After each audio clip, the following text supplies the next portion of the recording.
So hi guys, this is Shaptadeep here from Squad Canines, and today we have a very special guest from Canada and somebody who started decoying at the age of 12 years, and he has come up as one of the best decoys for the PSA. And so whether you name PSA, French ring, personal protection, you name it, and he has decoyed for it. So welcome him on our live episode of the Unconventional. That is the man of the moment, Shaun Thankachen. Thank you so much for having me, guys. It's my pleasure to be here. I'm really honored to be asked on this broadcast, as well as shed a little bit of light into both my journey along the way, as well as what I think is best for everyone who's kind of upcoming, not only just in PSA, but just as a decoy in general. Mhm.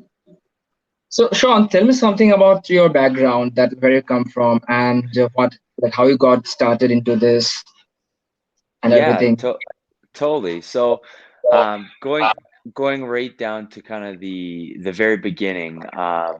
So basically, my dad had owned a personal protection dog training company here in Calgary, Alberta, and it was pretty small time to begin with, to be honest. Pretty humble beginnings.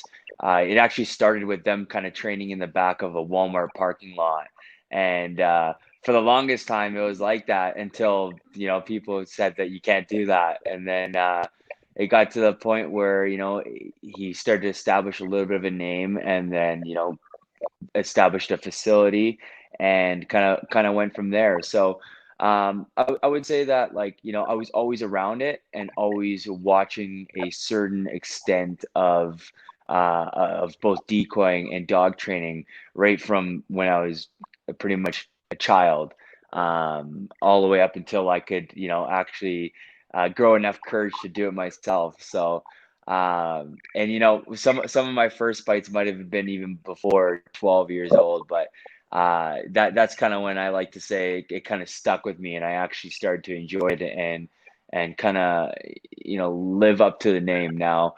That was all personal protection at the time, and a lot of the dogs at the time that my dad was working were along the lines of Dobermans and Rottweilers and Cane Corsos, and not your typical dogs you would see me working in today, and as more so in PSA.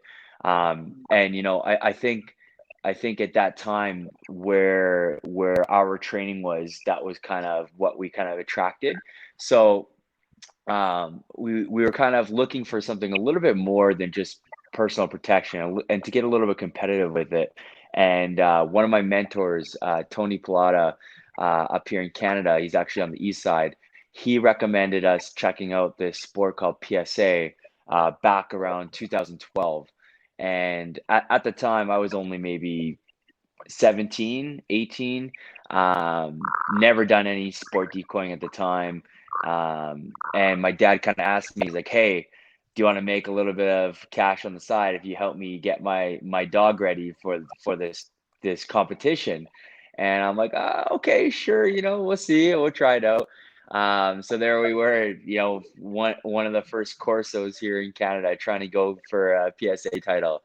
And since then, it's been history. Like, I would say around kind of the time when I finished high school and stopped playing team sports, I started to kind of get more catered towards the mindset of, oh, okay, like, this is something that I can do and enjoy and still be physically active with. And then kind of from that point, it started to change a bit, because I was still fighting competitively, and I was being a training decoy for our PSA club, which at the time was around 25 dogs, and it was quite a big club, but I wasn't really in it for the competitive side of it yet. And then I would say when I finished university, and I went to go fight for a Canadian title, and I tore my knee. And when I tore my knee, I had to look for other options to find something that I could do competitively, that's not as hard on my body as, let's say, fighting, but still have a competitive edge to it, right? And that's where one of my other mentors, Jeff Riccio, came in and he kind of told me, he's like, hey, look, like I treat PSA as my professional sport. This is like I am the professional MLB player or football player of this sport. And when he said that to me, it stuck with me. And to this day, that's the reason why I actually got in to go do my certification because I was training PSA for probably, you know, 6, 7 years before I even did the certification. And I just never had any desire until somebody put in the lights that, hey, look, this is something you can get pretty competitive with and learn to embrace it. And yeah, since then it's been history, travel and get bit by dogs all over the world and and Just imagine somebody and you getting knocked on the knee and you tore your knee, and from that point onwards you went ahead and started trialing, started decoying for different sports like fencing and PSA and for personal protection. And apart from that, you are also practicing kickboxing instructor, right? I mean, yeah, yeah, yeah. things one would no, the last thing one would consider in such a situation is to get into sports that would actually be more affecting and put more pressure on the body, Yeah, right? yeah, totally. Yeah. And like it's so for me, I've always played contact sports and everything has always been, about trying to use my body to and try to push the limits with it, right? And I think like decoying, if you have the right mindset and you train and prepare yourself mentally, the actual physical breakdown of it isn't as bad as let's say kickboxing or some of the other things that you could do. Now, the issue that I find is if you don't set yourself up in a certain way, then you're going to get beat up a lot more and you're not gonna be able to decoy for as long. Does that kind of make sense? That's a very important point. I mean, I'll come to that question afterwards, like regarding the decoying, like how you can safely decoy for a longer time so that you can sustain it for a longer period of time. Because so many decoys come into the scene every year and they wash out within a few, like 1 or 2, 3, 4 years, and sometimes they land up with pretty bad injuries, and they finish that and maybe just move on to this private training or some other career aspect sometimes.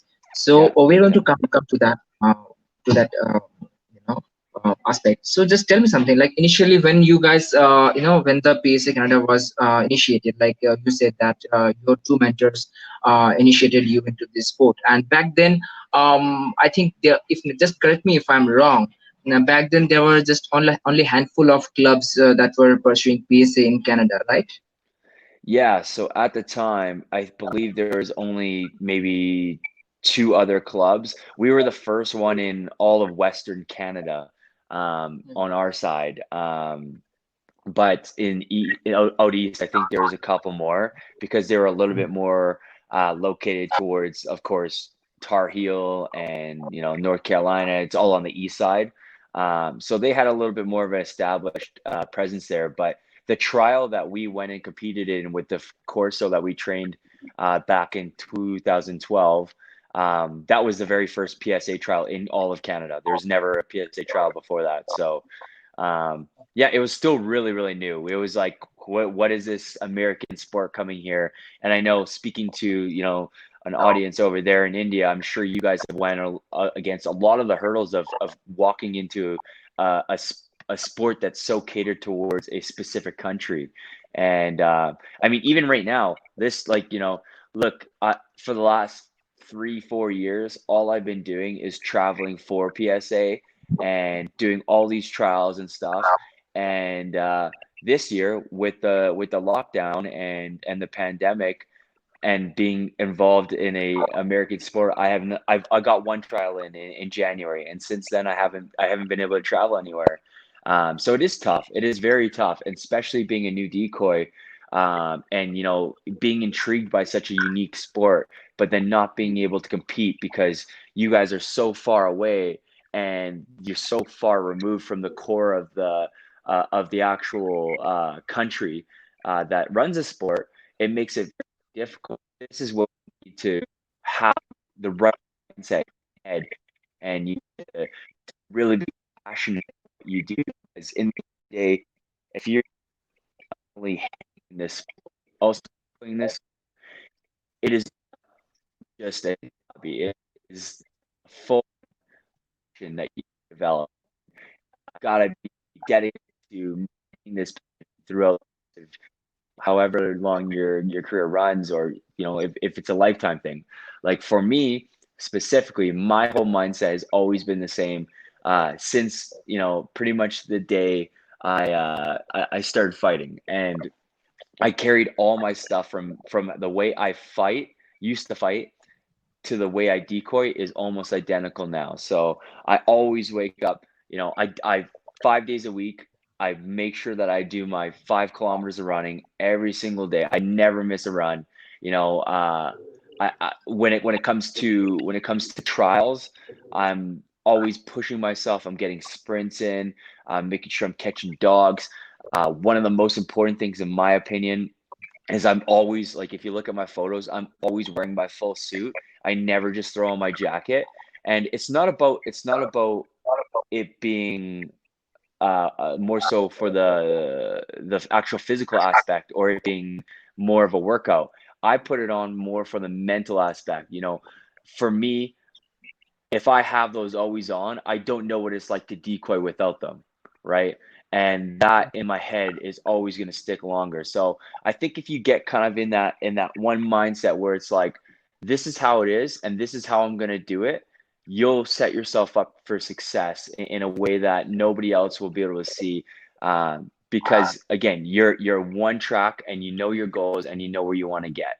And I think that really has a lot to say and how I've been going about this sport for the last 4 years here, and yeah, that's what I would definitely recommend. Speaking of which, when you said that, your involvement with the martial arts and like the kickboxing, and it rubbed off naturally to you when picked up the decoying sport, and it helped you immensely. And there are like quite a handful of decoys, and now people who actually believe that you having a martial arts background or some sort of contact sports background helps a lot, when especially when you are out on the field, or while you are just not testing conditioning, training your dogs for the bite work for your own dog or some other dogs. And let's say, for example, they are like Jay Jack, and like even Anvoy has a background in martial arts. Okay. Yeah, And like you and some other people as well, I've read about them who have a background in martial arts, and they say it gives an immense sense of clarity, and also the dynamics of the movement while what you do, at the core of it, it's quite similar. So definitely. is it so? Definitely. So I would say that everybody who has kind of competed in a combat sport, specifically martial arts, is always going to be at a much bigger advantage. And that's not because of the actual physical aspect. Like balance and coordination is one thing, but it's all about the mental preparedness that you get from martial arts.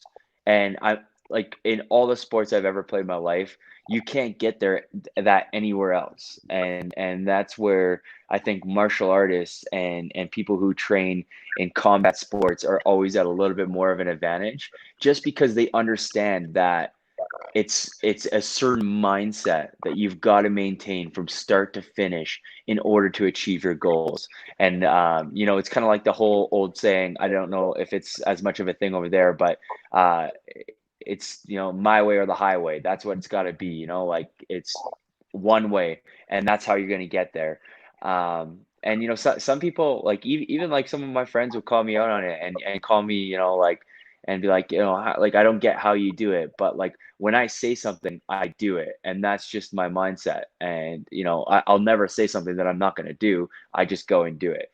And I think, like, if you can get in that mindset, then it really works. Like there's a lot of decoys who never competed or never even stepped foot in a martial arts gym, and they're fantastic, right? But if you can adopt the same mindset, then you'll be just as successful. Like I've trained a lot of decoys that have come through our doors at Ultimate Canine Bodyguards, and not one single one of them had ever stepped foot or competed in any martial arts, and they've all equally been fantastic once they are able to kind of, adopt to that mindset. Now, I'm not saying that all of them could, but if you really push yourself and kind of set yourself up for that mental preparedness, that is going to be the absolute best way you're going to succeed. There's no doubt about it. One of my one of my proudest moments as kind of an instructor was one of my other club decoys. His name is Shaun Hamill. He's a certified PSA decoy as well.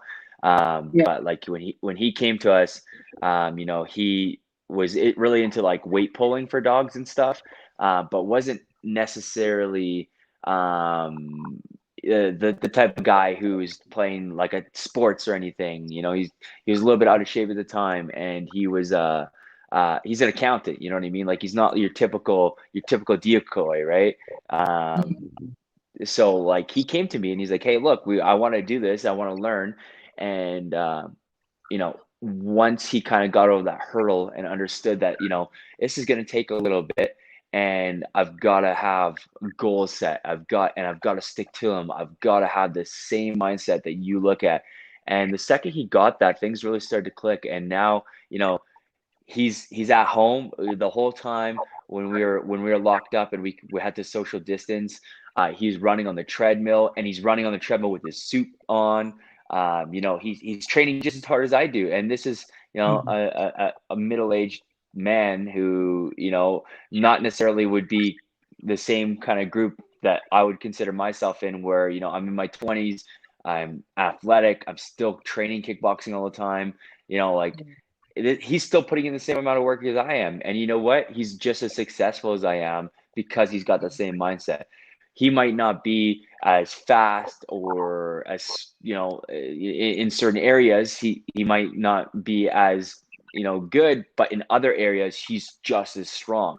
And that's just because he understands that mindset. Does that make sense? Yeah, absolutely. So it brings me to two, three more questions, like that. The obvious Mm-hmm. questions that arise out of this is that there can be sometimes like this guy, he already had a background in weight pulling, dogs, you have said, but then there might be certain hobbyists, as whom we can call that, somebody might not have a dog. Okay, but they're equally interested in getting into the sport and into the sport of decoying, and they approach you at the club, and so would you take them in, and like what is, like, how do you go around it for someone who has a dog, who has no dog to Yeah. train, but maybe he will probably get a sport dog or a working dog in the coming times, but presently he doesn't have a dog.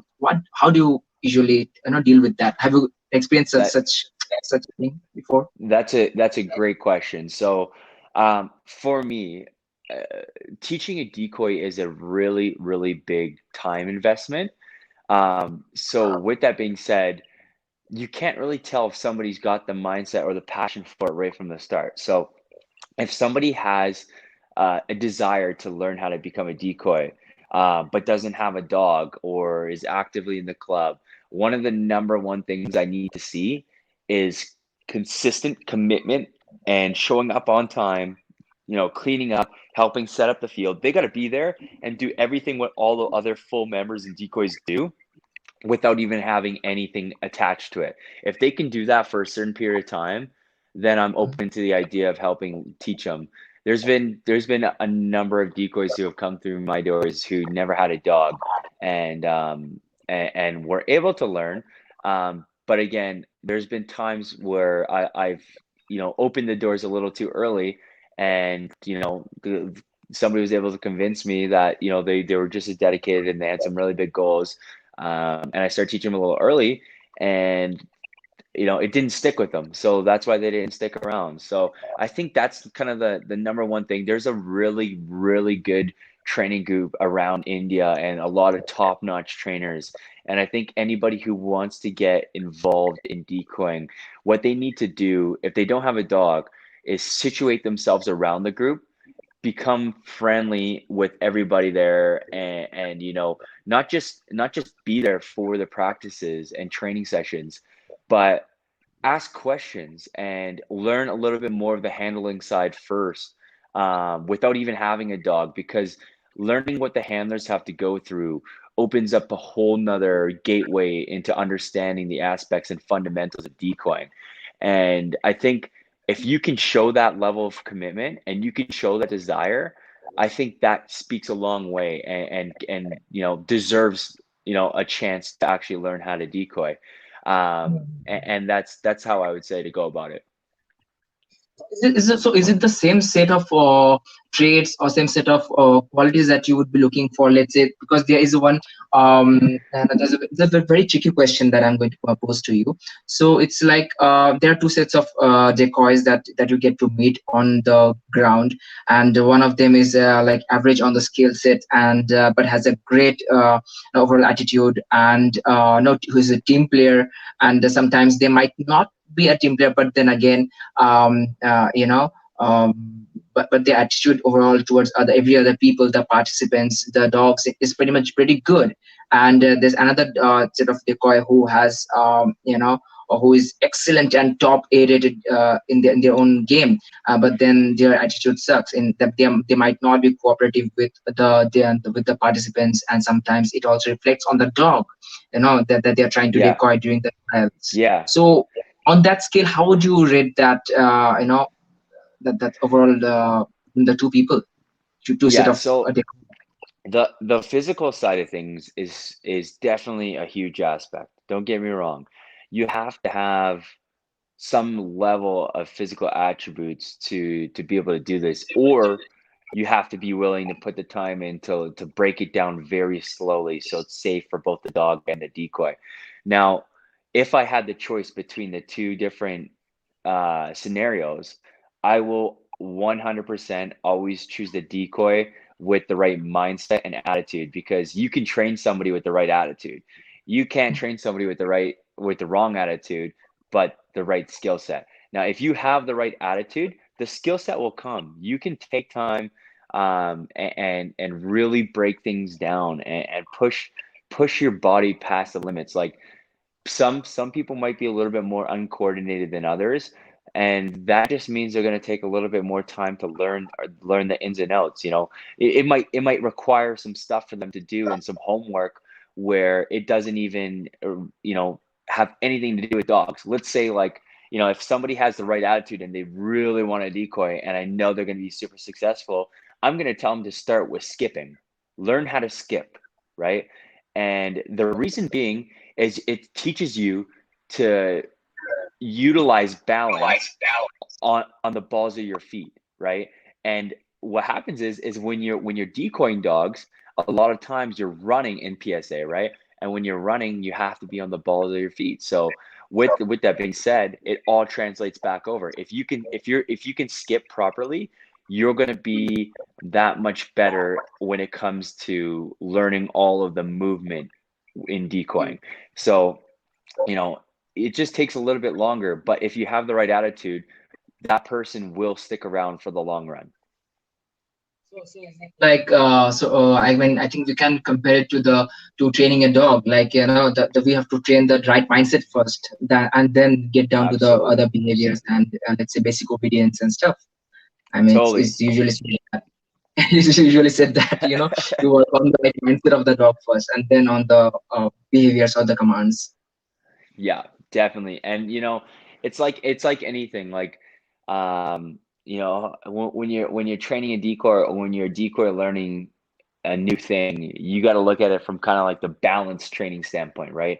There's always going to be rewards, and there's always going to be consequences, right? And if you look at it from that perspective, not everything is always sunshine and butterflies. There's going to be road bumps, and you're going to have bad catches. You're going to have dogs that you don't understand how to work. And I think that's where, like, if you go back to my other advice, is situating yourself around these other top-notch handlers or top-notch decoys in India. That's where you're gonna see super, super. success and like really excel as an individual.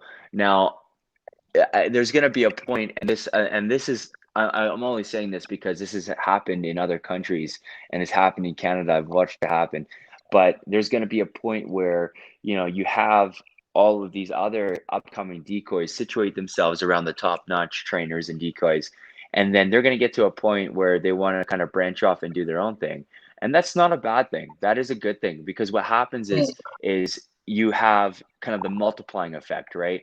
You have a little small training group of passionate individuals, and then they separate and go three different ways. And then those three different ways attract each equally two people to their groups. And then now all of a sudden you got three different training groups that have now doubled in size.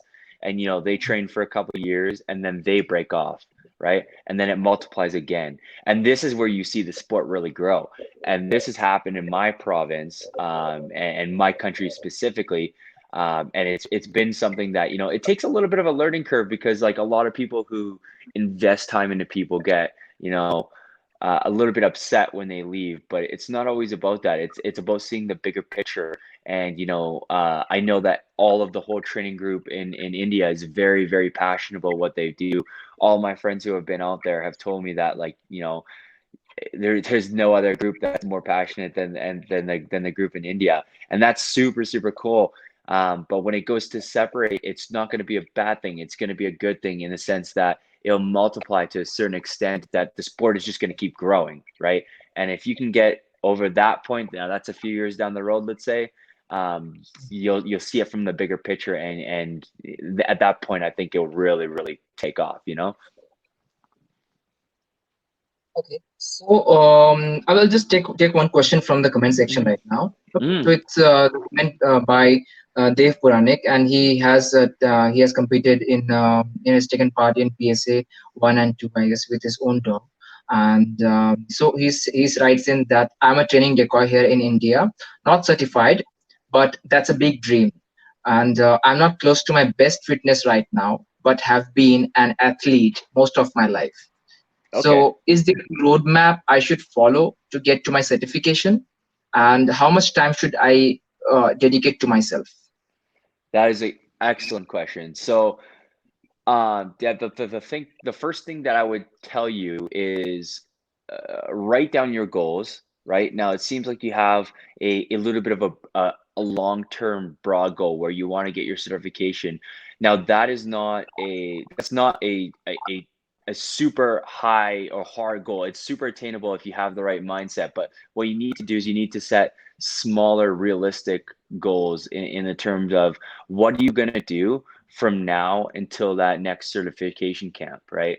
And if you can map that out, that's where you'll see success. So like whether that takes let's say that you haven't been as physically active as you were in the past, or you're just getting back into things, what I would do is I would start really small. You always have to set yourself up for success, just like in dog training, right? We are just the exact same in the sense that I'm not going to go run 5K the first day. I'll run maybe half a kilometer or 1 kilometer, and then the next 2 weeks later, I'll maybe add another kilometer, right? But I think if you add a little bit of physical activity to your morning routine, wake up at a similar time if you have the job to be able to do that, or you have the lifestyle to be able to do that. Wake up at a very similar time every single day. Do your workout first.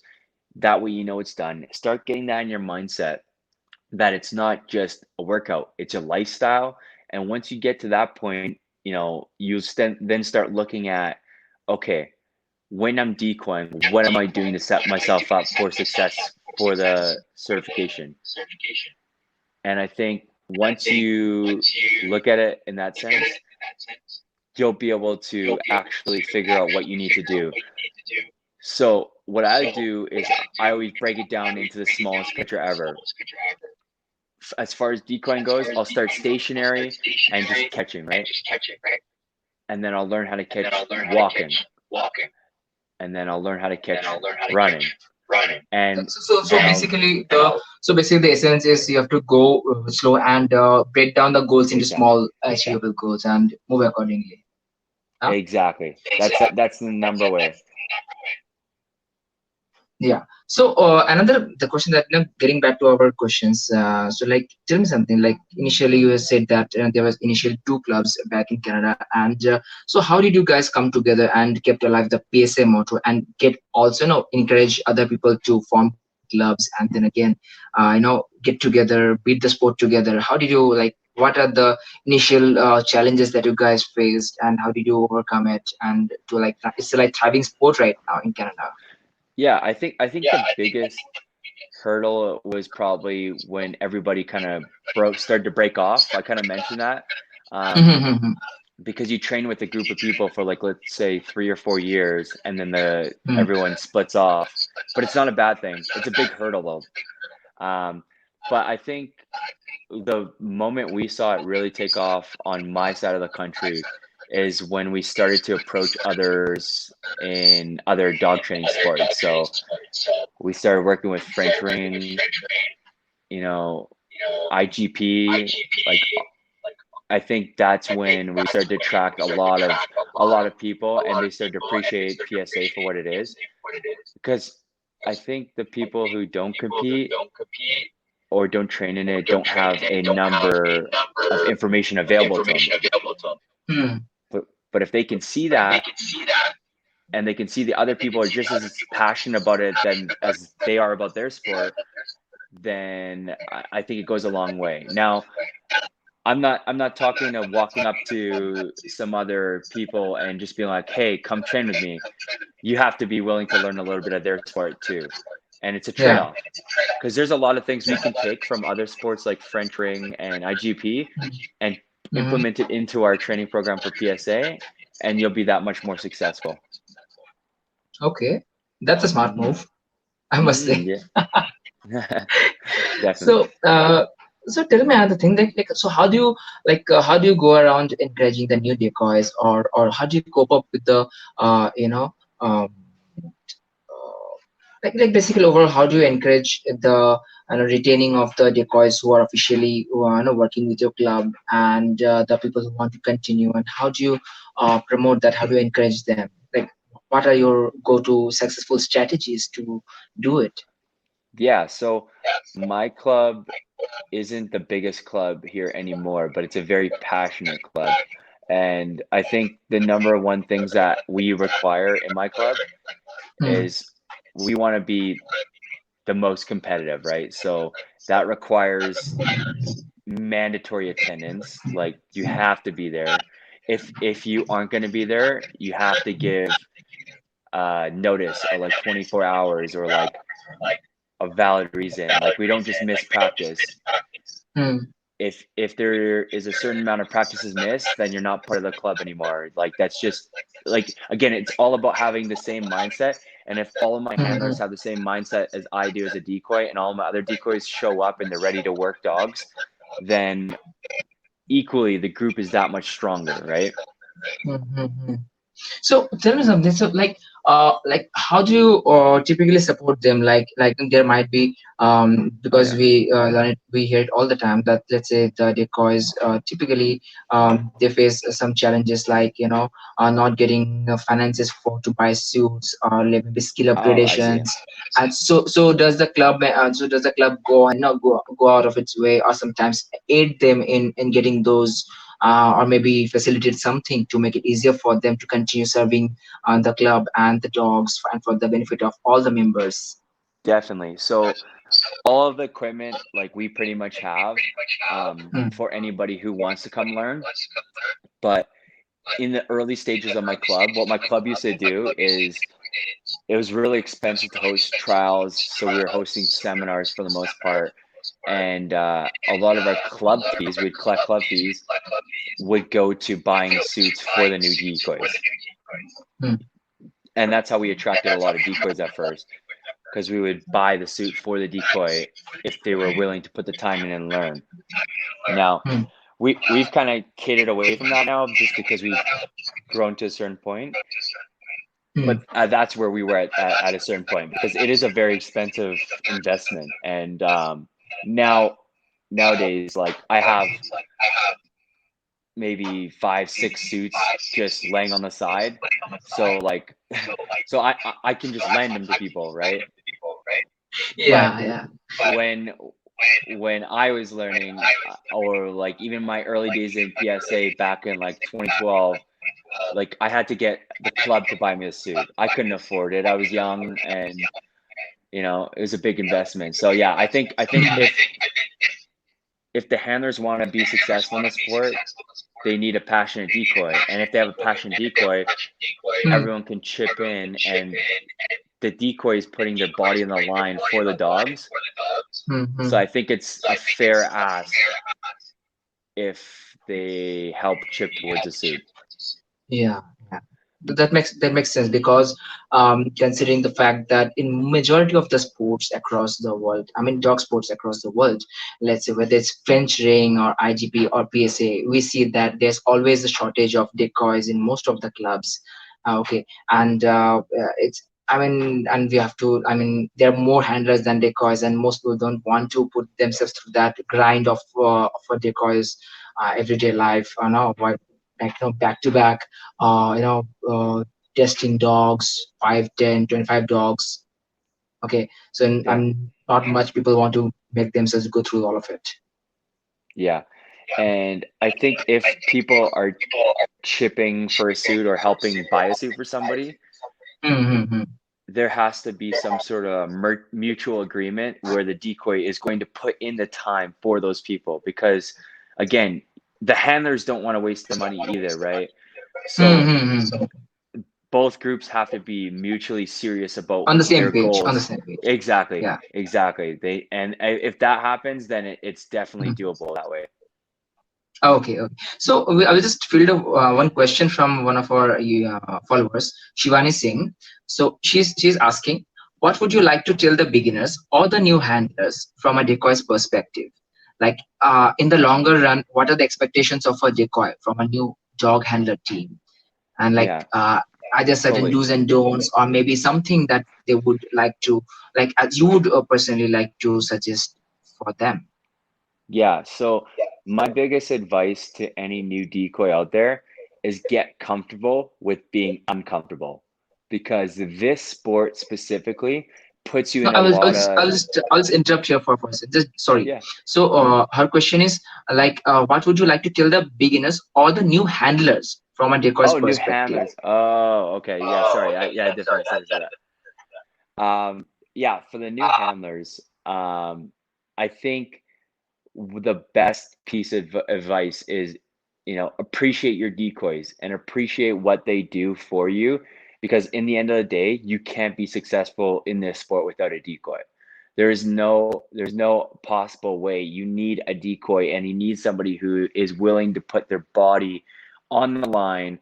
And sure, they might not be getting hurt every practice, but it's accumulated damage to the body that at some point in that person's life they will feel a little bit of pain from it.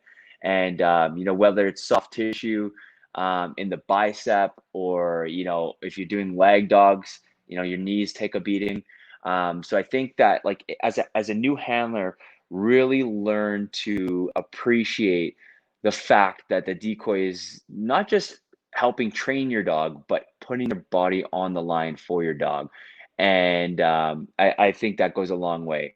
Now, you know, you can definitely treat them as however you like, but you'll definitely get the most success if you definitely appreciate it, for sure.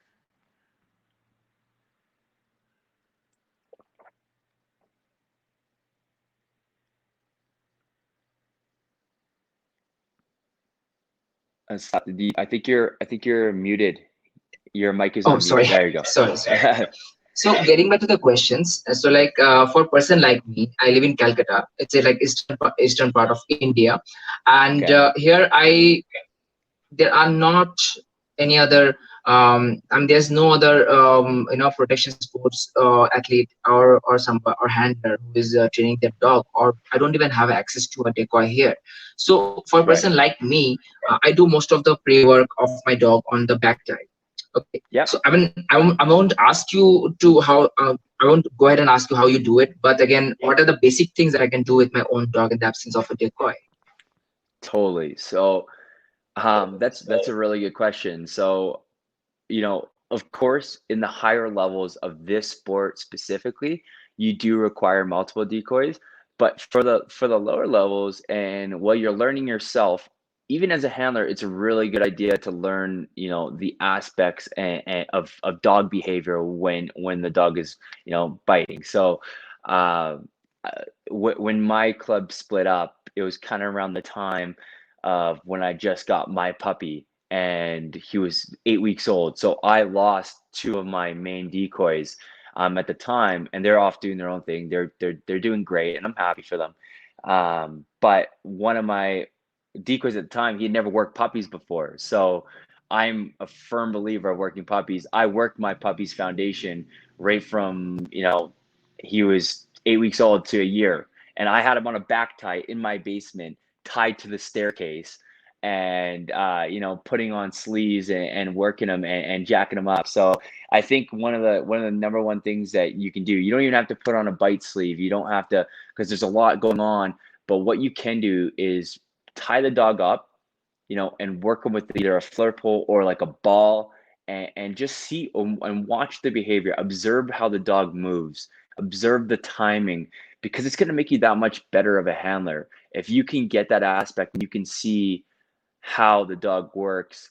It's going to pay off a lot in the long run. Now, when you're working on a back tie, you're pretty safe, and if you learn your kind of safe zone from where the dog can reach you and where the dog can't, um, you can really see where you're safe and where you're not. And with that being said, you can approach the dog and give a bite if you have a certain level of information available to you. Um, but yeah, working your own dog, I'm a firm believer in it. I do it all the time. Whenever I teach my dog something new, I put my suit pants on, or I put my jacket on and just teach him in my own garage. Oh, okay. So again, going back to one of the questions, Dave has again asked, so how difficult is it to be a full-time competitor whose ultimate goal is to reach the PSA 3, and also he wants to be a top-notch decoy. So is it realistic to pursue both at the same time and with the same dedication, or maybe the attentions might get split between both the conflicting. Some it may sound conflicting, but is it possible to do that simultaneously? Yeah, yeah. So I mean, I'm going through the same kind of thing right now. So my dog is in the level twos, and I'm also decoying at the same time. Now, I think it makes it that much better because you're so much more passionate about it when you have a dog competing and you're decoying, and it makes you that much better of a decoy because you see the handler side too. So it's definitely doable, but you just gotta stick to it. You know what I mean? Like you might be more successful as a handler than a decoy, but don't let that stop you decoying. Like Right. for me, I'm more successful as a decoy than my handling because of my specific dog. So, but that doesn't let me stop me from handling. I just took a little bit longer time and a longer track. So, like for the example, I got my PSA one when my dog was like a year and a half. He's now 3 years old, so I've taken a year and a half off from trialing just to prepare him for the level two. Now, that doesn't stop me from decoying. I'm still decoying the whole time and trying to attain my decoy goals. But meanwhile, the whole time I've been training my dog every single day, making sure I don't miss a day because I have that goal in my mindset that I want to hit a level three with them. And I know I can, but it's just at a different timing point, and that goal is going to happen at another time from my decoy goals. Okay. That's that's fantastic. So, okay, another question that I've got on the comment section, it's by Sanya Bhutani, and she is asking, with dogs of different bloodlines maturing at different rates, and as a training decoy, what are the factors that you usually keep in mind when creating a training plan for these different set of dogs?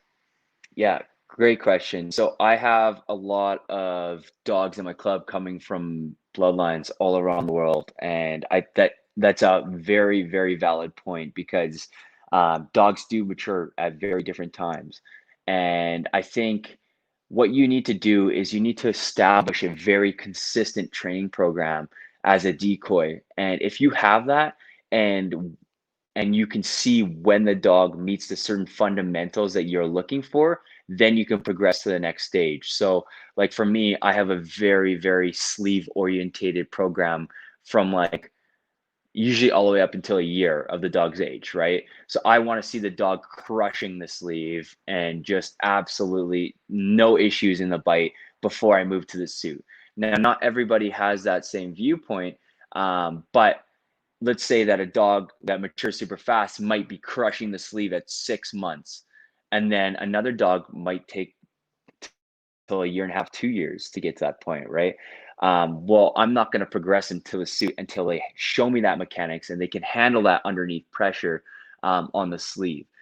So I think if you have a very consistent program and like, you know, the dog meets a certain requirement, then you can move to the next stage. Then you always see the same consistent success. It just happens at different times. Now, the hardest part about having different bloodlines is making sure your handlers understand that because as a decoy, you might understand that different dogs progress at different times, but not all handlers do. And handlers have a very hard time understanding that, hey, you know, my friend over here got a dog that just, you know, a few months ago, and their dog is progressing faster than mine. Their dog is surpassed mine.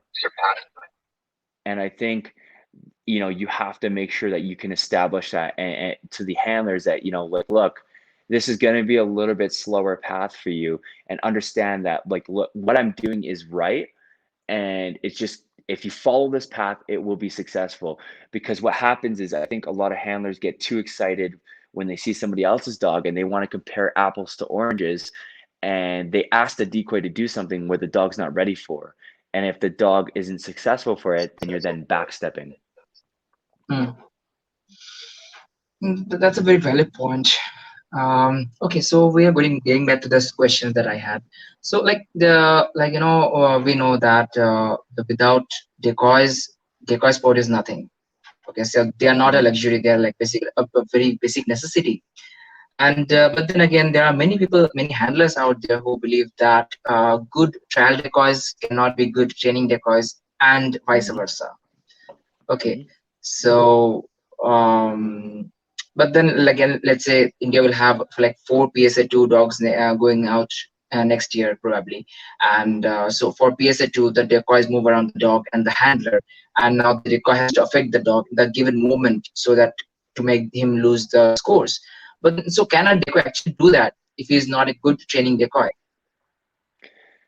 Yes and no. So like there's it's two different mindsets, and I think sometimes what you got to do is you need to take a step back and criticize yourself and get used with constructive criticism, because I think what's really really important is, you know, for me, I'm always getting my handlers to record everything. And when I go back and watch videos of myself in training practices, I can see the issues I make. And I'll get my other decoys and peers and handlers to tell me if they think that they saw something that didn't look right. Because again, you have to be open to take that criticism, but that criticism is always going to consistently make you that better. There's no one specific way to be successful as either a training or trial decoy, but you need to always be forever learning and forever a student. And if you're a little bit humble in that aspect, I think that you'll be successful in the sense that you won't have to worry about being one or the other. Now, it's definitely a switch that you have to be able to flip on. Like for me, I do things, you know, for some, let's relate it to dog training and some of the handlers, because a lot of the top-notch handlers in any sport, what you'll see them do is they cue their dogs before certain exercises. Now, the cue might be something small, like a little bit of a tap on the head or a couple steps backwards and forwards. But those cues are the same way that I mentally prepare for trial decoying. And, you know, if you look at photos or videos of me in a trial, I'll go down to a knee. I take a certain amount of breaths. It's usually 2 or 3, and from there I explode and I'm ready to go. That is how I set myself up for every single bite in every trial. Now in training, I do not do that. And the reason why is, again, it's two different mindsets and two different ways you got to act as a person, right? You're almost an actor, right? And when you're acting as a trial decoy, it's to test the dogs. When you're acting as a training decoy, it's to train and prepare the dogs, right? So it's it definitely something that you do see a ton of decoys who are amazing trial decoys and maybe not the best training decoys, but it's just because they can't flip that switch. It makes sense. Okay, but then again, I have another similar like a question that is that makes obvious sense to me is that, and I've seen many times that so many new handlers, what they try to do is that they try to build the foundation of their puppies or their young dogs in the hands of multiple decoys. And while it might be very beneficial from the long term perspective that a dog should have different handling, different decoy experience, but then again, isn't it a bit conflicting, and it could be confusing for the handler of that dog, because each practice the training decoy might have a different take on the dog's progress, or maybe the entire outlook of the dog. So it might, the handler might get confused and start swinging from one advice to another, and in that pursuit he or she might end up ruining their dog. I mean, has it Yeah. happened, or how often does it happen? So is it a reality? It it happens more times than you could ever imagine. And I don't think it's necessarily the decoys issue, but more so a level of commitment from the handler. And commitment in the sense that, some decoys programs are a little bit more slower than others, and they want to see their dog succeed faster than it should. So then handlers jump from decoy to decoy to see if they can get something more, right? And this is where you see the dog set up for failure, because the dog isn't having a consistent program. Now, don't get me wrong, there is so much benefit to having your dog work on different decoys, but your dog has to have the fundamentals first, and your dog has to be physically and mentally sound on your one decoy before moving to other decoys who do not train consistently the same as the other decoy that you're learning from. So if you stick to one decoy for a certain period to make sure that the fundamentals are there, you can literally go to any decoy out there and your dog will be consistent. There'll always be certain things that your dog might be funny with, but that's where you have to experience and play around with other decoys once your dog is sound, though. You don't jump the gun, don't go too early. You make sure that the mechanics are there, and then you can progress. And it brings me, I mean, it reminds me of one proverb or saying that goes on in the competitive circles, that too soon, too fast, it ruins the dog. Big time. Like the people Slow try and to, steady. slow and steady wins the race. Yeah. Yeah. Okay, so I will just fill another question, another comment from Sanya Bhutani. She has asked, in your PSA journey so far with Bato, what's the one thing that you found the most challenging to teach your dog or yourself as a handler? Yeah, great question. So, Sonia, I think the number one thing, and I'll post a video of it this week. I've been meaning to do it. Is so I have a dog that was very, very physically challenging in the sense of neutrality once he did mature. So from 8 weeks old, I started neutrality. I was always doing neutrality as a puppy, and he had no problems. At 8 months old, I was doing healing around decoys, no problem. And once he matured, I trialed him too early in his life, and he hit a mental block in his head where something flipped, and it was too much excitement for him. And so when I went to go progress from level 1 to level 2, it took a lot of time to bring him to a comfortable stage with the neutrality. Now, independently, the whole time, all the fundamentals were there for level two. I just couldn't get him over the block of neutrality once he matured. And it was the most bizarre thing because most of the dogs that we've ever trained, when we do neutrality as a puppy, you expect to set them up for it to not be an issue when they're older. And we have had tons of dogs who have no problems with neutrality, but he was just a little bit special case and the type of dog that pushed me as a handler and able to learn new ways because I couldn't use if I used any like corrections or like if I went too correction heavy, it would jack him up even more and he would go a little bit crazier. So I had to learn to become a little bit more of a smart handler and figure out ways that didn't involve compulsion to train it because the compulsion would make him want to fight more and bring up higher. So I think that's been the biggest block with him, but I've had some recent success over the last 6 months with them. And it's to the point where I'm pretty happy with where he's at. I have really high hopes for him that if I do get the opportunity to trial with him this year, I'm pretty excited on what he's going to do. But I'll post a video this week about him a year ago healing around decoys, and I want people to see the vocalization and how much he was loading and how much he was springing up and just I couldn't control him. It was like a wild animal on a leash. And this is a dog that I trained every single day, 3 times a day since he was 8 weeks old. And it just happened out of nowhere. And now, fast forward a year and a half later, it's finally started. He's relaxed and he's starting to understand the game that like, hey, look, this is gonna happen. But I'm okay with it. And it's been the biggest appreciation of mine ever because I've got to this point now where I don't feel stressed about training him. I don't feel like I'm putting him under too much stress, and I think it's something to really appreciate. So yeah, keep an eye out for a video this week. I'll post one side by side so you can see the difference. Okay, so getting back to the questions that I had for you. And so let's say like fitness is one of the primary and often overlooked aspects while preparing a dog for competition. So we are talking about the fitness of the decoy. Okay, so as you mentioned that you typically go for five kilometer run every single day.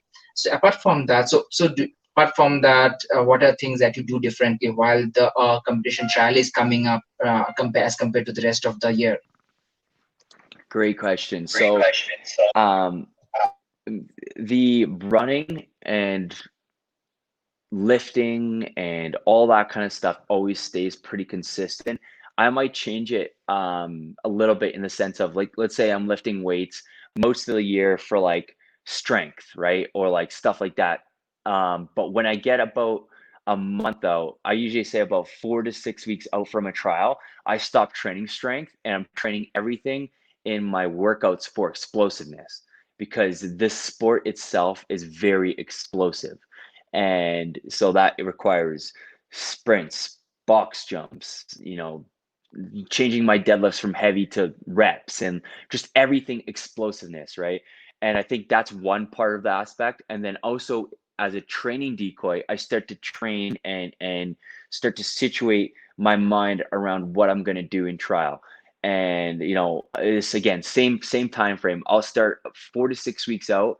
I'll start, instead of doing stationary catches, I will start giving a little bit more forward pressure. I might do a fadeaway kind of thing on a catch. But slowly, gradually over the weeks, pushing my body a little bit farther into what the picture is going to look like in trial. Now, you can't train the way you decoy in trial. It's not going to work and you'll probably hurt yourself or hurt the dog. But if you slowly, incrementally add things into your training sessions that are going to look like how you decoy in trial, then you're just setting yourself up for success. And that's the way I go about it. So another thing that I want to ask was you know so is it so typically throughout the year do you train every single day, or do you just put some days in between, take some days off and then train alternate days, something like that? Yeah, great question. So my training program looks pretty much like, so Monday to Friday, I'm lifting and running. My dog training days are usually Tuesday and Saturday night for PSA Club. I have some personal clients that come to both my house and to the Ultimate Canine Bodyguards facility on some of the off days too. But those are my main days. Those are the days where I'm taking Tuesday and Saturday are the days that I'm taking hundreds of bites, right? And I think just, whether it's 2 to 4 times a week, push it how far you want. Remember, your body is getting beat down. You need the proper recovery time. Make sure you're stretching and all that. Like I take Sundays off.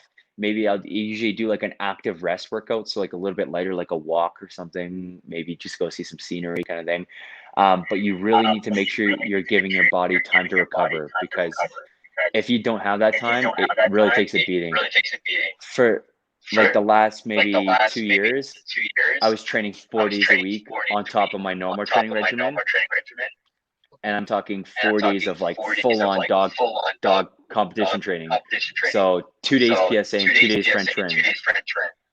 And like my body's getting pretty beat up from it. So, I phase back a bit, and some of the French ring guys come to our PSA practice, and we train together on the same days. But like you gotta do what you need to do to make sure you're not gonna hurt yourself, because you want to do this for a longer time. You don't want to set yourself up for failure. I do a lot of resistance band stretching and stretching my glutes and my hamstrings the most, because I feel like from when I tore my knee, the number one piece of advice I had was the stronger you have in your hamstrings, the less likely you are to hurt your knees. And I think people focus a lot on kind of stretching their quads and stuff, which is not a bad thing, but really make sure your hamstrings are warmed up, and don't go out there and decoy if you're not warmed up.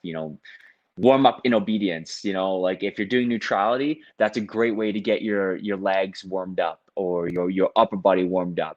Don't just go run Yeah. out there and catch dogs. You need to warm So up a so bit. that would actually put you in a place to get more injuries in the process. I mean, you're more likely to get injuries. Okay, Mhm. so I mean, in between working out and training your dog, training Lance dogs, and then shuffling, kickboxing, and everything. So how do you manage it? Like, it must be hectic for you. It is. It's busy too, and I know not everybody might know, but I also own a tattoo shop, and I'm learning. I've been learning how to tattoo for like the last few months, so it, it's a lot. But like I again, it goes back to the same mindset, I think, and breaking down and making sure your goals are realistic, and you dedicate specific time in the day for those aspects, right? So like if I slept in one day, I would miss my workout. And if I miss my workout one day, that completely changes my mindset and it throws off my whole schedule. So you got to make sure you stay consistent with everything. So, in the midst of all this, so how do you find time to train your own dog, Vato, for now keep up his training? So, like, does it only happen on weekends, or like on a daily basis? If it's a daily basis, then how do you do it? Or like, at what time do you Yeah, usually do it? Like, in the morning, or maybe after getting up in the morning, 10 minutes, or something like that. So, how do you go around it? great question. So when I first got Vato, my lifestyle was a little bit different. I was quite a bit younger. And my job wasn't where I was at. Like I was in university at the time. So uh, as a puppy from 8 weeks to maybe a year and a half, I was training him 3 times a day because I had the luxury to do so. Nowadays I don't. But my whole training program on how I work with dogs as a handler is very situated around making the dogs work for their food. So he doesn't eat outside of his training session. But what that does for me is that sets me up as a handler to make sure I have to work my dog, because if I don't work my dog doesn't eat. So his food every single day, I train him every single day. And his food that he gets is through training sessions. Now, it's always at nighttime. One day might be a quick session, just working like, let's say just focus or like something easy, maybe even change of Mhm. positions. Right. But then like other days, like PSA practice, the Tuesday and Saturday, we're doing like, Hmm. 20-minute sets of obedience or sometimes even longer, right? And then we got protection. So those are Yeah. heavy days, and I got to treat my dog like a athlete. So like, let's say my Wednesday session is just an engagement session. It's super fast. So I feed him super fast and load him, but then that's always following a big long day. So you know what I mean? Yeah. Okay, so I'm going to fill the question from Richard Anthony. He has asked, at our club, we have access to a very limited number of dogs. And in that case, as a decoy under training, how do I focus on developing and or upgrading my skills even more? Yeah. Um, the best piece of advice I can give for somebody who has a limited access to certain dogs, and I kind of had this chat with Josh Kirby, because he was having a little bit of a hard time with lag dogs down in Texas. There wasn't too many, but this is where you need to seek other sports. I don't know what I don't know exactly what it's like in India, but definitely, whether it's IGP or French ring, Mondio ring, whatever sports are there. Um, seek other sports, because the more dogs you can work and the more you can learn about the other sport, you're still learning canine behavior. And each dog is always different from a dog to dog basis. But if you can see them and be exposed to them, it might not be, let's say, in PSA, but expose them in another sport, you're still learning the mechanics and understanding the behavior with that specific dog. It's still just as beneficial. Um, so that's the best piece of advice I would give. Go seek other clubs in other sports. Okay, so there's another question by Sunita Pundir. So she has a dog who she has a black German Shepherd who has titled in PSA, and he is a PSA one titled dog so far in the country. The only That's German awesome. Shepherd title for PSA in our country, and now she is aiming for PSA two. Okay, so now she has a question like, so what's your experience around hard dogs handled by female handlers? Around hard dogs? Around hard dogs, a bit more Yeah. challenging dogs that are handled by female handlers. So, like, Oh, what yeah. has been your experience like? Yeah. So this is where you need your club members or other people who you're training with to really help out too. For example, let's say my mom. I don't know if you guys follow my mom, but she's got a pretty strong dog right now, and my mom is like 5'3", and maybe not even 5'1", and she's got this Malinois that's like, he's gonna be like 85, 90 pounds, and he's strong, right? So a lot of the things she can't physically do in order to set the dog up for success. But what we do is we ask some of the other handlers to help out, or somebody else be her back tie. And this is where you need a good group of people all training together to help make that dog succeed. If everybody is contributing time to do that, it will really pay off. Now, I think what my club and some of the other clubs out there struggle with is you get a good group of people wanting to train together, and they want to see their own dog succeed, but they get kind of a little bit comfortable and distracted and forget about everybody else's dog. So let's say they're like sometimes at my club practices, what happens is we get a little bit comfortable, and some of the handlers will be sitting on the sides on their phones or talking to each other, and they forget that there's a dog on the field, and they're not helping with that dog. And so sometimes you have to go back and like, hey guys, like, everybody needs to be out there helping. If everybody's doing the same thing to make everybody succeed, it's a team sport. You're going to be that much more successful.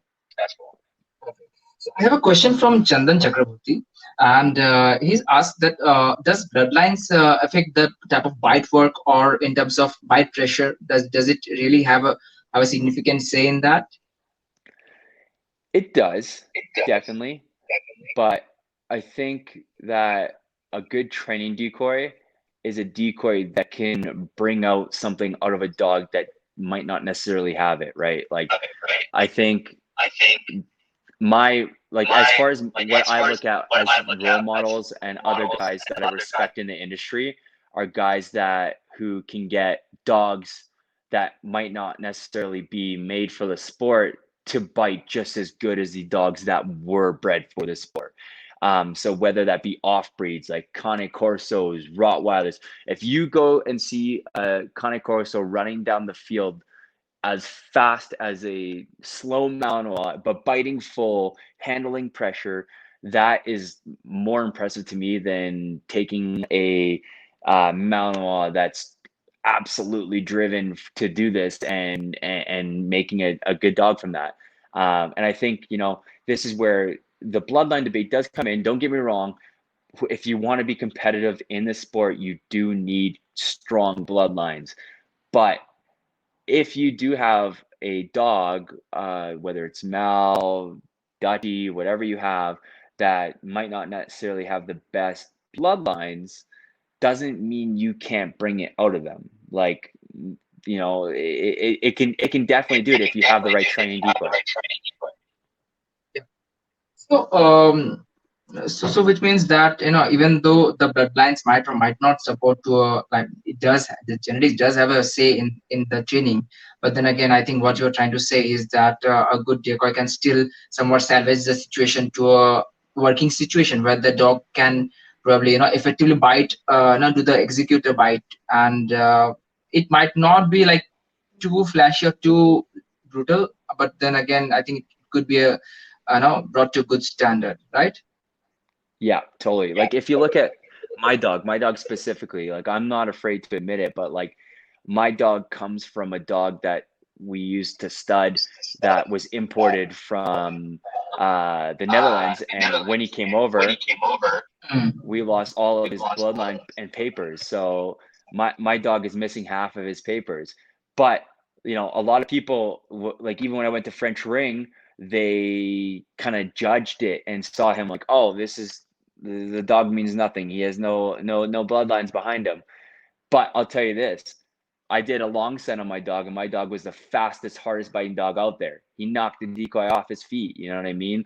That so it's not everything. It's not everything, but again, if you want to be competitive and you want an easier route, if you get the right bloodline, it is without a doubt easier because there's a lot of Malinois and lines out there that you can get, and the dog comes out of the crate at 8 weeks old biting full.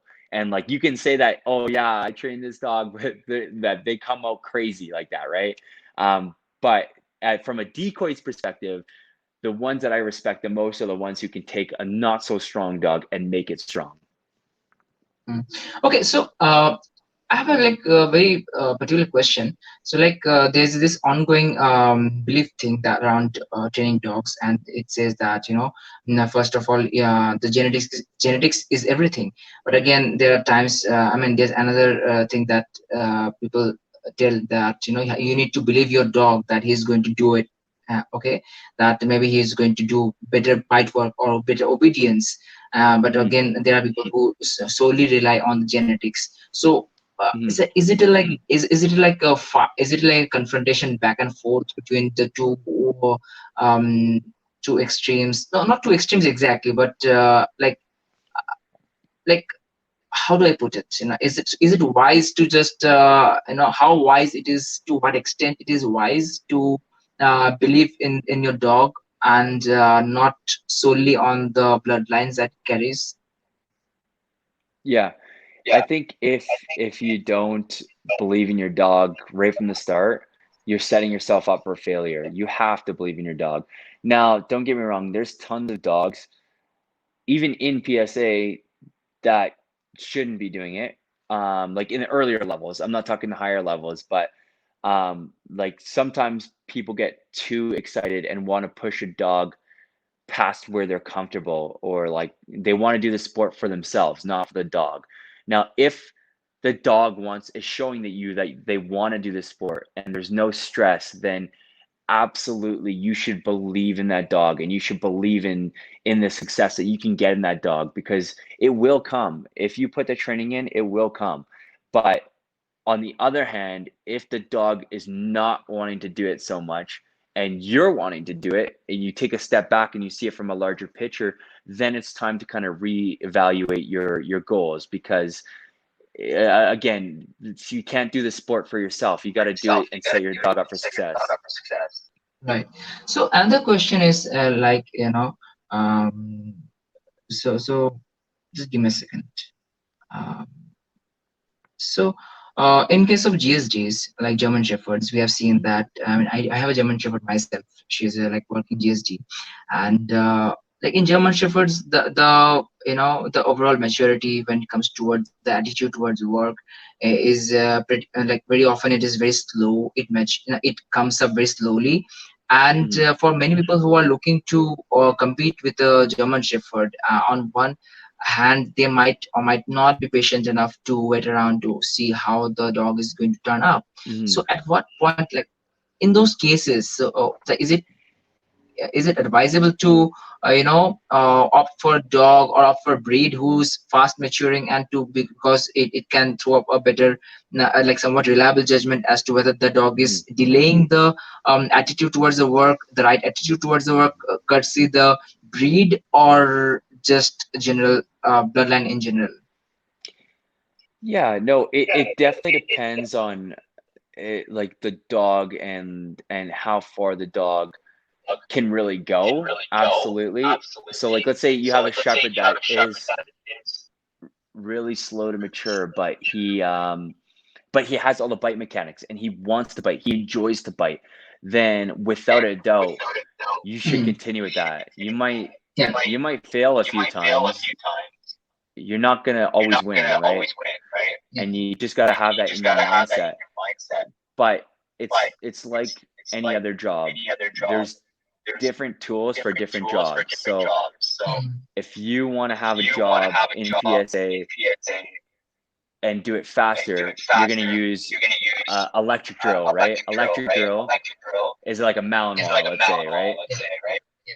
But if you're going to use a screwdriver and you have a screwdriver with you just got to stick with that. You know, Yeah. it's all on what you want, and just as long as the dog wants to do it, you can do it. It just realize that it's going to take longer. Okay, so there's another question from one of our followers. Her name is Dirjani Munshi, and she's asked how to handle a biter, especially when it's very unpredictable around surroundings and people and everything.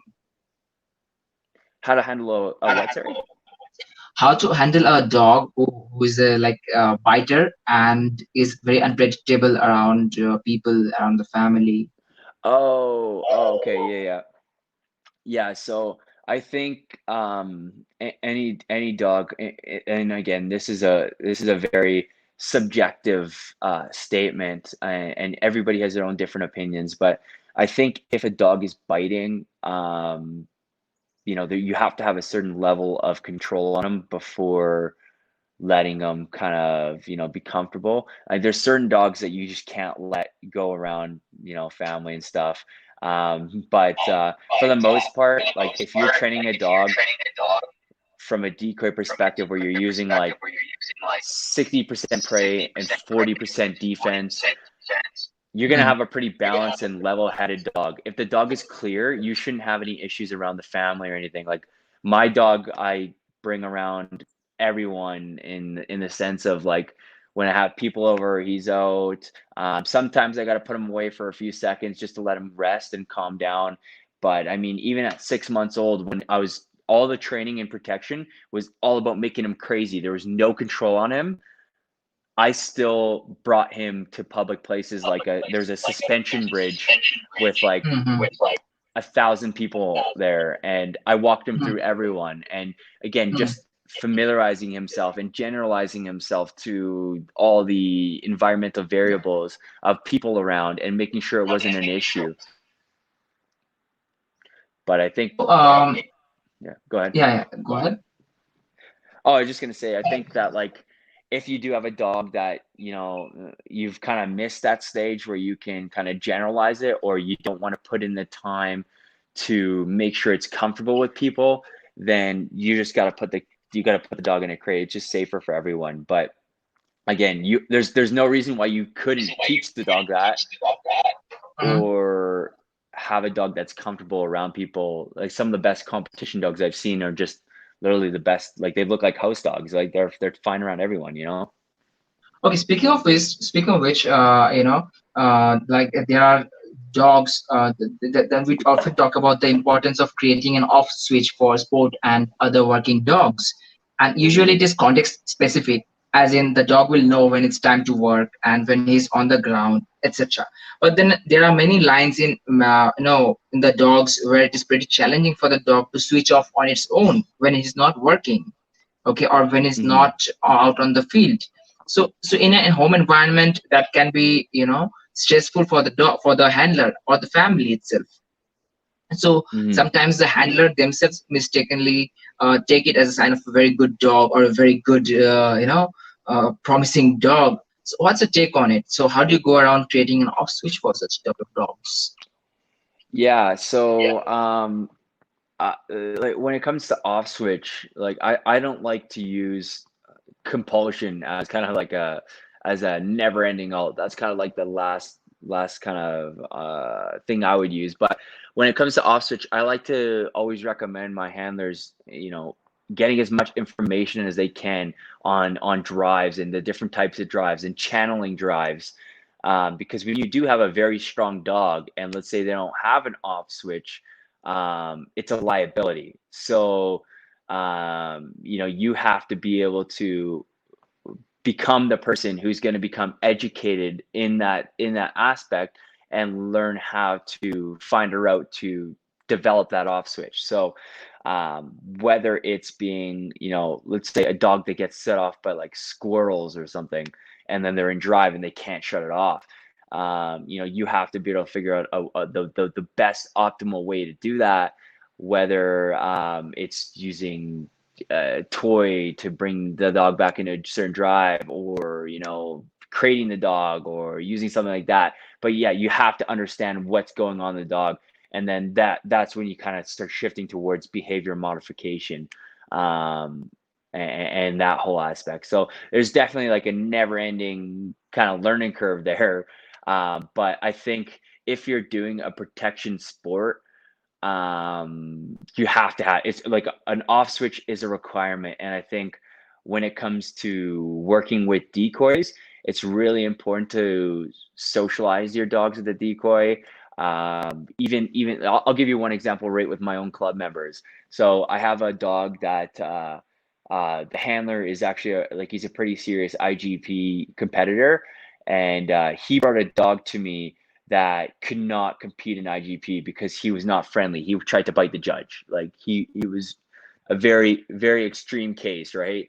And he told me right away. He's like, "Man, you can't touch this dog. He's not comfortable. He's a little bit, crazy." So what we did today is, or sorry, what we did throughout the whole kind of first part of him transitioning over was get the dog while it's in drive to be comfortable with being touched by other people.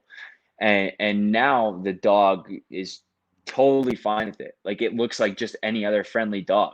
And this was a dog that, got turned away from another sport because he was too intense and he wanted to bite somebody, what somebody thought was kind of civilly, but and he didn't necessarily have an off switch at that point. But again, you can use the drive and you can use the protection work to teach that, and make the dog comfortable. Okay. And you talk a lot about the importance of the right attitude, the right mindset for decoys, and what goes on in the mind of a decoy. And you even have an online workshop that is coming up in 2 days from now on. Mhm. And so, can you just shed some light on this? What the workshop is going to be about?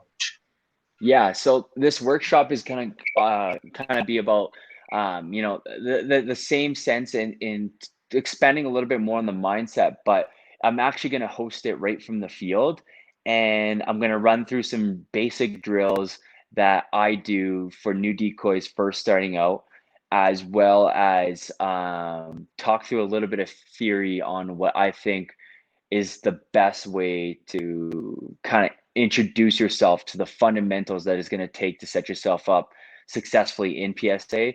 I think some people get a little bit carried away with when they watch videos on YouTube, and their new decoy or new club, and they see what it looks like in trial and they try to mimic that in training. And I don't Mm, think that really sets yourself up for the same success as if you treat training a little bit differently. So I'm gonna I'm gonna touch on that. I'm gonna show some drills. I got myself and my other club decoy there, and certified decoy, sorry. And yeah, we're just gonna kind of live broadcast it. There'll be some Mhm. time for questions. Um, I'm hoping we get through like a decent chunk that day, but there's also going to be some other ones following it in the future as well, getting into a little bit more of the advanced side of things. But for anybody who's kind of newer to decoying, it's going to be a really informative and hands-on approach in the sense that you're going to see firsthand. I'm actually running it during a PSA practice too, so we'll have the PSA dogs there and able to catch them. So just as long as everybody can bear with me while I catch my breath after yelling at a dog or running at a dog, then yeah, it should be a really good night. Okay, guys. So I will be posting that link to register for that webinar in the comment section after the live ends, so that anybody who is Awesome. interested should be able to access it. I mean, it's pretty cheap, as affordable as well as $25 only, and it roughly translates That's to it. around 1900 rupees in Indian currency. So it's pretty good start. Anybody who wants to understand the aggression and different aspects of decoying, or anybody who's interested in working dogs as well. Anyways, Mhm. so I'll definitely make sure that people do check that out. You know, so can definitely do that Awesome. from my Yeah, end. thank you. I appreciate that. Yeah. Yeah, and Awesome. I'll just finish up in with just two more questions. Have you got time for that? Just a couple of more Yeah. Oh yeah. questions. Yeah. Yeah. I'm good. Yeah. So you're not bored, right? Yeah, no, hey, it's my pleasure being on this call. I traveled to Thailand a little earlier this year, and I was supposed to travel from Thailand to actually Kerala. I was gonna go to India for the first time in my life, and I couldn't get over there because at the time India had shut the border to anybody who's traveled from Asia. I know you guys weren't on lockdown at that point, but I couldn't book a flight. It's just a pleasure even having a chance to talk to some of the passionate individuals over there. So speaking of which, like, do you have any plans coming up for Indian trainers and helping out with creating more decoys, maybe in the Yeah, coming maybe 2021, maybe? yeah. So everything has kind of been put on hold right now because of the travel restrictions. Like even for Canada, the borders are still closed. So it is really hard to travel somewhere right now. But like before all this happened, I had a few developmental things that I was doing. Some of them in the states below me. But and they're all kind of put on hold until we know what is safe. And of course, there's a much larger thing going on right now, so we want to make sure that that's first priority. And once we kind of get Mhm. past that, then absolutely, I want to do everything I can to help others out there. Okay. I mean, I would love to host you if something like that comes up. Maybe let's see Absolutely. how things roll.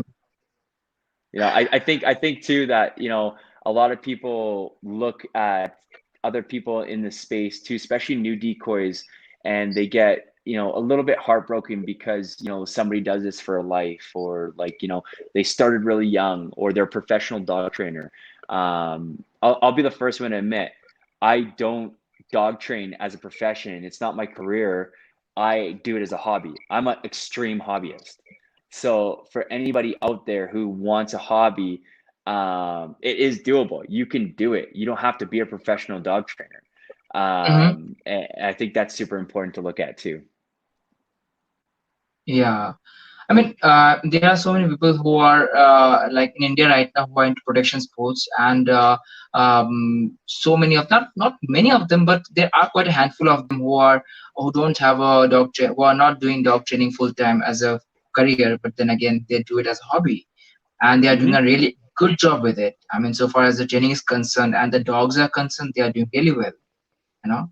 Anyways, Awesome. so yeah, so just tell me something. So what are your tips to stay injury free while decoying? Um, so it's kind of a it's kind of a hard question. What's a better way to break it down? Um, it's just Like kind of stay just general passionate. overview about about the safety and staying injury free. Yeah, to be safe. So again, I'm an advocate of, get comfortable with being uncomfortable. So you have to obviously see the uncomfortable side of things. But before that stage, And as you're learning as a decoy, you have to be safe. Everything has to be safe, not just for the decoy, but also for the dog. So I see a lot of videos and I try to stay up to date with everybody over there and working in India. And a lot of people do a lot of back tie work, which is great. That is amazing, right? Like you learn the safe distance and you have a certain apex that you can work with, and you can learn the distance and timing of the dog on a back tie. So start there first, right? And then, Yeah. progress from a back tie to a bungee. I don't know how common bungees are out there, but bungee lines are amazing to learn a little bit more the speed, and you can do the sends, and you're still at a safe distance. Always measure your lines. That's the number one thing. Like if you've got a bungee or a hard line, make sure before the dog's on it, walk it all the Mhm. way out and see how far it stretches, or get the handler to walk the dog to the end of it and see where you're safe. I'll even get, like, some days I'll put a cone out, or like I'll get marker paint and I'll just spray it on the ground so I know where all the other decoys are going to be safe, right? And if you look at it Right. in that aspect, even when you're introducing things like the fend off, let's say you're teaching a secondary target, and you have an Mhm. upper body dog, but you want to teach a leg bite, don't do it free, and make sure the dogs go back to the back tie. Always go back to the fundamentals and make sure it's safe. Yeah. Okay, so then speaking of which, like, has there been many instances where the dog you are decoying is on back tie and it suddenly? Yes, it's happened before. Your heart races a bit, but I think the proper equipment goes a long way. I don't know how hard it is to get, but you can use like locking carabiners. You know, Proper leather work is really good stuff for as far as harnesses go, because I know that you can buy like some cheap Amazon or like Chinese kind of made harnesses that will snap. So always make sure that before the handler brings out their dog, they have the right equipment ready to go on them. I make all my handlers for the most part wear training vests, and they put all their equipment in their training vest, so it's always on them. And when the dog comes out, I'll inspect the dog first, and I'll make sure that the dog is wearing all the appropriate equipment before Hmm. taking bites, just to make sure. Again, it's always for the safety, because if you're decoy, or you are decoying and you get bit in the wrong place, or in a unsafe place, you're going to get injured, and then you can't decoy, and then people are relying on you not only for their training, but now you can also Mhm. train yourself. So yeah, you definitely got to be safe. And like moving to the next question, so do you find what is your preference of the suit on the trial days? So do you go for semi-comp or full, comp suit? Like, what is your preference? Yeah, so I'm a little bit of an anomaly, I think. I train in competition suits. I do everything in competition suits. I don't wear anything too heavier than that. I have one semi comp suit, and Mhm. I don't like the way it moves. I just like, from my style of decoying, you can maybe see in some of the videos, everything's Mhm. about being very mobile, and Yeah. kind of displaying athleticism. And to be able to do that, and the way I work dogs, I need to have a certain level of movement. And I find I get that with competition suits. So I always do a competition suit, and then I throw a cuff on, and I'm fine. I don't wear anything underneath it. But that's what I do. My actual trial suit, the baby blue and black one, that's actually called a selective suit, so it's even lighter than the competition suit. Okay. I Don't get me wrong, I get beat up and I get bruised on trial days.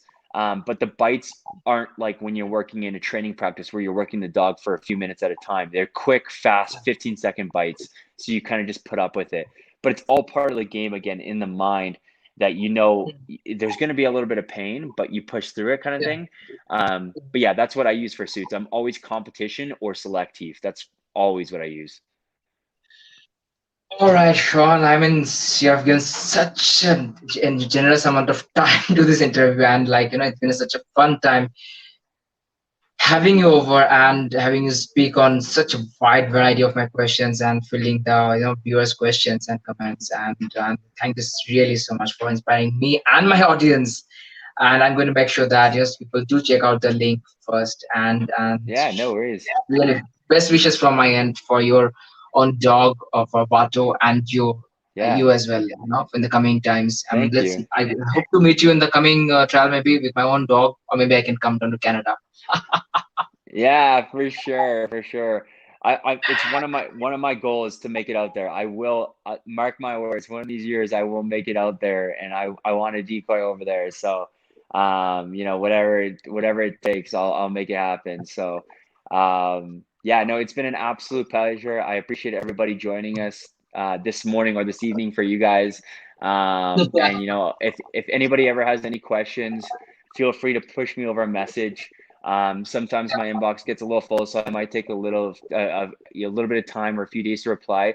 But don't be afraid to Mhm. send me videos. I'm always willing to help criticize and help new decoys out there, because the more Yeah. decoys that can become passionate about this sport, the better it is for me, because I want to see the sport grow to a certain point where not everybody has to work so hard, because there's such a big group, right? It So yeah, depends from person to person, what their big aspirations are, time, what their goals are, I guess. Yeah. So, I big mean, time. Sean, I would have loved to field more questions from my end. I have a hell lot more questions to ask you, but some other day. Yeah, no worries. Well, I really appreciate it. I hope you have a wonderful evening, and I look forward to hopefully meeting in the future. Perfect.